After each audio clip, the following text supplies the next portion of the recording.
Nobody. I have done in the past and I will continue to do so. It's not up to me to make the fights, it's up to the promoters and the matchmakers and everybody else. But offered the fights, I do agree, as we've seen in the past. It ain't about nothing else but about being the best to me. And that's it. I'm not one of those people who want to pick and choose opponents. Anybody goes, I'm not interested. Line them up and I'm not. Main man, me man here.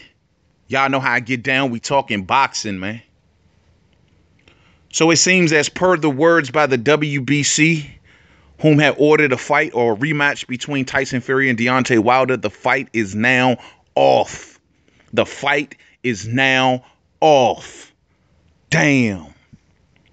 And it seems to me, as per the WBC and Mauricio Suleiman, he's saying that it's Tyson Fury that pulled out of this fight. This is the words of the WBC. It's Tyson Fury that pulled out of this fight. World Boxing News has Bob Arum quoted, and he said, and I quote, "We envision this Wilder versus Fury 2 can reach 1 to 2 million homes. The only way to do that is to allow the general sports fan to really get to know these guys. If that takes each of them fighting another opponent first, then rolling them into a September fight, the money on the table then would be more than they can conceive of." That's the way I look at it. He also went on to say, they, Frank Warren and UK team, realized for him to be a star in the US, he is going to need ESPN. Now they have the biggest platform in sports. They can fight anybody to achieve that exposure. Even Deontay Wilder should be celebrating this. It shows how sincere the involvement of ESPN in boxing is. They're in with both feet. Those people who have a percentage of Wilder's earnings should be overjoyed. This arrangement will drive him to more pay-per-view buys. He'll make even more. If Wilder allows loyalty to Showtime to be an issue, he's a fool. Wilder should only be looking at how much he can make, end quote. Wow, that's the words of Bob Arum, man. Bob Arum thinking about money first. He's saying that basically, in a nutshell, he wants this fight to marinate anyway. He's saying that he will rather see this fight happen sometime down the line, maybe in September, and letting the American public get to know the fighters a little more. As if the American public doesn't even already know who Deontay Wilder is. And Tyson Fury, whose name has a lot of momentum due to his fight with Deontay Wilder, a lot of momentum here in America, then, that his name is riding high right about now. My thing is, if Tyson Fury takes on another fight or two, and he has snorefests of fights, whether they're born or whatever, he can make them exciting in the build-up. I will give him credit for that. He can come in maybe in a Spider-Man uniform, or, I don't know, dressed as Magneto or somebody, and yeah, do some sort of acrobatic moves, maybe a backflip or two, and make everybody go, like, damn, look at him, who is that? But once the fight starts, and they see the fundamental style that Tyson Fury likes to use, well, then things may change a little bit. You know what I'm saying? Things may change a little bit. Mauricio Suleiman of the WBC goes on to say, and I quote, "Deontay Wilder versus Tyson Fury is officially not happening next. The WBC has received communications as our process, and while the WBC champion Wilder confirmed his willingness to fight the rematch, Fury will take on another fight with expectations to do the rematch at a later date," end quote. Man, so they're basically also, as the article goes on, saying that Wilder can go on and face, I guess they're giving him the okay to go face his mandatory in Dominique Brazil. So that'll be another video in the near coming future. Damn, man. So it looked like we're missing a major opportunity for a big fight here. They're leaving the door open, as to say the fight can happen later on down the line. But I think there's still the same political divides that prevented this fight may even prevent that fight. Sure, they're saying that they want, according to Bob Arum, he wants the fighters to get to be known better and this, that, and the third. But the political divide still exists. The political divide still exists. Wilder may still show a loyalty to Showtime. No, he's not locked into a deal. No, he's not. But at the end of the day, Steven Espinoza, Showtime, they had a major hand in building the career of Deontay Wilder and getting him to the point that they've gotten him to. Who's to say that Deontay Wilder is going to turn his back on that? Knowing also that Al Heyman has business relationships with Showtime and CBS as well. Will Deontay Wilder be willing to put all of those things in jeopardy? His relationship with Showtime, Al Heyman's relationship with Showtime. Will he be willing to put all of these things in jeopardy to go over to ESPN? Now, the thing is, maybe down the line, certain things can change. Like if from what we've been hearing as of recent, ESPN wanted Deontay Wilder to come on over and maybe sign possibly a 5-fight deal, in which that, like they indicated earlier, through the news that broke last week, that through this 5-fight deal, the first fight or two may not even be against Tyson Fury, and they were possibly looking to put him on ESPN Plus, where they supposedly has about 3 million subscribers, giving more eyes on Deontay Wilder. You know what I'm saying? But this would have locked him into a deal with ESPN. But if the fight happens later on down the line and Showtime continues to put on Deontay Wilder and the numbers come back better and better, and then ESPN puts on Tyson Fury and those numbers come back better and better, will ESPN and Showtime willing to do some sort of co-network type deal? Possibly. That may be a higher possibility down the road than it is now. In Deontay Wilder's case, well, he gets to stay around with Showtime now, and still, just only thing is, you just got to build your name up more so with Showtime. You know what I'm saying? And as for Tyson Fury, well, same thing. It would have been the same thing if Deontay Wilder would have went to ESPN. It would have been the same thing. They're saying that they wanted him to fight here or so or whatever, but he wouldn't have gotten Tyson Fury right away either way. So who knows? Maybe all of that situation disappears now. And then maybe they come back around. Hey, if they can make the fight, they make the fight. Now the question is going to arise is, should Deontay Wilder now, at this case, pivot back to Anthony Joshua after he gets his mandatory out the way? That's going to be a big, big question. Oh man, right now I haven't given much thought, but I don't know. I can't see, other than maybe going back to see what they're talking about, to see if any offers have changed, anything that is concrete. You know what I mean? The percentages got higher. They're not asking for unrealistic or unreasonable negotiations. It's worth having a conversation. But if he's starting to get the same type talk that he got beforehand, then go back to doing what you was doing with PBC and Showtime. Dominique Brazils of the world. Maybe even try to score Dillian White if you can, given that Dillian White isn't locked in with the zone. Maybe even try to go after a rematch with Luis Ortiz, or if maybe that, or Adam Kalnaki or whatever. These are possibilities. Joe Joyce, who knows where he'll be at by that time in a couple fights down the road. You know what I mean? So there's possibilities for Wilder. If he can't get a proper deal away from Anthony Joshua, given that Tyson Fury has officially pulled out. So, this is messed up, man. We were out of a fight. We were so close. About 2 weeks ago to getting this fight, until once Tyson Fury pulled out of the situation and went on over there to ESPN. And now all of this has happened. Bob Arum is in the mix. He's talking about marinating and building. You know what I mean? Who knows what's going to happen down the road? Who knows if the same... Who knows? Who knows? All we know is we lost out on the fight. And this is messed up. That's all we do know. This also comes on the heels of news that Billy Joe Saunders has moved up to 168 pounds. Now, I've been giving him a lot of crap. But I'm saying, maybe, it doesn't seem right that since he's came off of his drug suspension, now all of a sudden he can't make 160 no more. I was teasing him with that.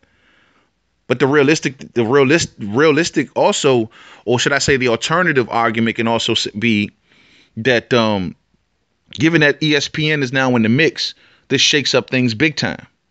Because Billy Joe Saunders down at 160 pounds, well, it's going to be tough for him to get big fights at this point, right?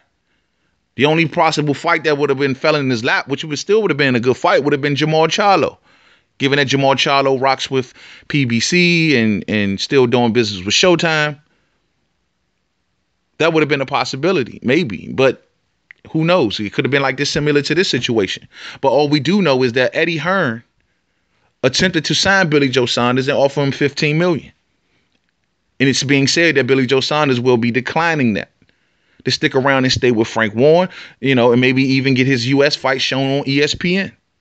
Well, guess what? That puts him at odds with the middleweight division, given that most of the middleweight champions are rocking with DAZN. And we know that DAZN and ESPN are after the same American subscriber. ESPN has a streaming platform that they're looking to build more, and also DAZN is looking to build their platform, their streaming platform here in America as well.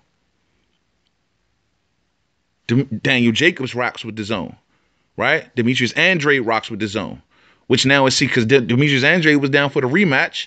Well, clearly this is the reason that Billy Joe Saunders couldn't accept. Canelo Alvarez is with DAZN.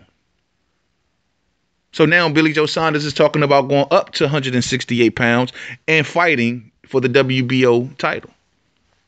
Given that he was the former WBO champion, the WBO always places you higher when you go up in ranks. When you go up in weight classes. They put you higher in the ranks when you go up in weight classes. So he's out here calling out Chris Eubank Jr., but Chris Eubank Jr. is aligned with Al Heyman and PBC. We know he's pretty much going to be shown on ITV in the UK. So, given that that Billy Joe Saunders is staying with Frank Warren, and Frank Warren has BT Sports in the UK, how much easier is it now to make that fight? It wouldn't have been no easy. It would have been probably easier in that case than it would have been if he honestly would have went to DAZN.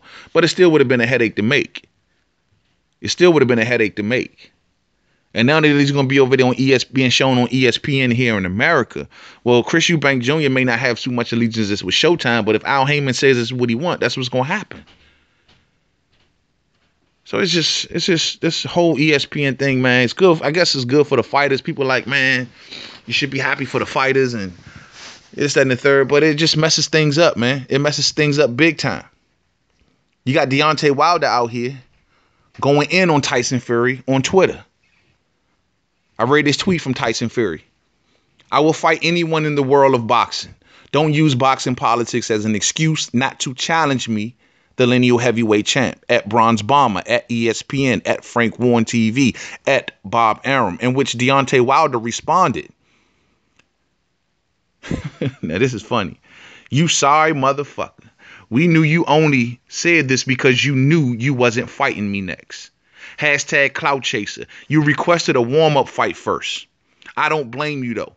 I probably would, too, if I saw my brain splashed all over the canvas. Hashtag timber. Hashtag bitch. Hashtag run, ho, run. Hashtag no smoke wants it. Now, I don't know if Deontay Wilder is alluding to the fact that Tyson Fury is asking for a warm-up fight now, or because I don't know, right after the fight was over in their first fight, it was being heavily reported, and Tyson Fury did seem hesitant that he wanted to take a tune-up in March. But we thought Tyson Fury abandoned that position to go for an immediate rematch because of all the words he kept saying. Deontay Wilder, you're next. This, that, and the third.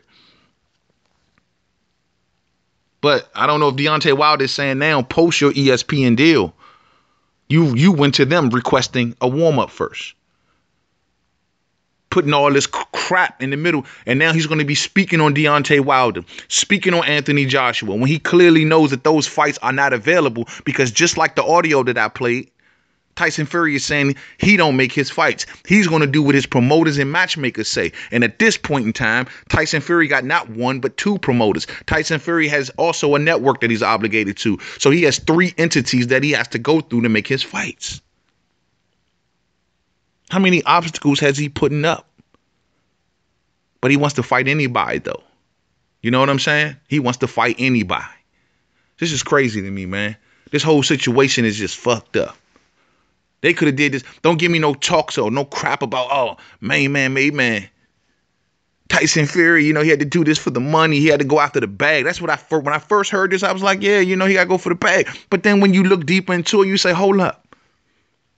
Tyson Fury in his first fight with Deontay Wilder made $13 million US, about what, 7 million or so pounds. And they say it's reported that he gave it away to charity. So he must not be hurting too bad for money if he can just give away bags of money, millions of dollars to charity. Not to say that's not a good thing, but that's what he said he did. He must got it. Then you look up his net worth. That's depending on which article you believe, Tyson Fury is worth 20 million or better. So he got money. He good. If he made $13 million in the first fight with Deontay Wilder, how much would he have made in the second fight? He would have damn near doubled his net worth. So he would have got paid regardless, win, lose, or draw. Deontay gave him 50-50. His name would have risen with a bullet. He could have signed that ESPN deal then if he wanted to. Maybe even got a better offer. Because the pay-per-view numbers would have been better. His price tag would have went up. His market value would have went up big time. But no, he didn't do that. He didn't do that. He didn't take the major risk to get the major reward. What he did instead was put up obstacles. And now he's taking orders from several matchmakers and promoters and all kind of shit. Now it's harder to make a fight with him. This is no longer the Gypsy King. He is the Gypsy Queen. But you know what? I'm not going to say nothing. I'm going to leave that alone. Because I don't want to, I'm going to tell you, I'm going to end up going in on Tyson, man. It's just, this is so frustrating for the boxing fan. This is so frustrating for the boxing fan. Bob Arum, Mr. Marination. Mr. Marination, Bob Arum is now in the mix. And everything all jacked up. It's jacked up for Tyson Fury. It's jacked up for Billy Joe Saunders. It's all jacked up. Why is Bob Arum all of a sudden so worried about, oh, well, your side can get a higher percentage off you, Deontay Wilder, so they should be happy? Why are you so worried about how much money they making and so happy that they should be making more money? This is jacked up. The boxing fan don't want to hear that shit. At least not people like myself that are fans of the sport, not just fans of just a specific boxer. Oh yeah, I'm happy he's making millions of dollars. People out here saying that, oh, I'm happy he's making millions of dollars. Yeah, while you go and flip burgers or while you going Ubering or whatever you doing. You know what I'm saying? We want to be entertained and we want the fights that we want to see at the end of the day. And that's no disrespect to anybody that do those professions. But I'm just saying in general, in comparison to you wanting all of these millions of dollars for them, for them to postpone fights. It's just crazy, man. So that's the news. The fight is off. WBC has already called it. And yeah, it is what it is, man. So we'll be talking about possibly now Dominic Breazeale, who is the WBC mandatory, facing Deontay Wilder next. And this puts Dillian White, whom was hoping to secure a fight with Dominic Breazeale and fight for that mandatory position. This puts Dillian White in a tricky position. There's also talks and rumors about Joseph Parker, who pulled out of his next upcoming fight. And now they're saying, given his alliance with ESPN, they may be looking to make Joseph Parker versus Tyson Fury. Good luck with that. I hope that sells well. We'll see what that do. For the American, remember, to my UK brethren, it's not about y'all. Y'all know who Tyson Fury is. They're trying to win support here in America. So look at it from that standpoint. Y'all may even say, oh, I think this is a good fight in the UK. A lot of the American fans are not going to see it that way. Because they were so, we were already looking too much forward to a Deontay Wilder versus Tyson Fury. And not to mention Joseph Parker name here in America doesn't ring a lot of bells. It just doesn't. So y'all may see this situation a little different than we do. But at the end of the day, though, we was just too close to a rematch for this to happen. You can't do this, bruh. So we'll see how this works out for Tyson Fury, but that's the news. So whatever. To the next video, Main Man, Made Man. Don't forget to subscribe to Twitter, Made Man 511, Facebook, Main Man, Made Man Boxing Forum, Google Plus, Main Man, Made Man. It is what it is, and I'm gonna leave it at that because if not, I'm gonna end up going in. So let me just leave it at that. See y'all in the next live stream. To the next video. Peace out.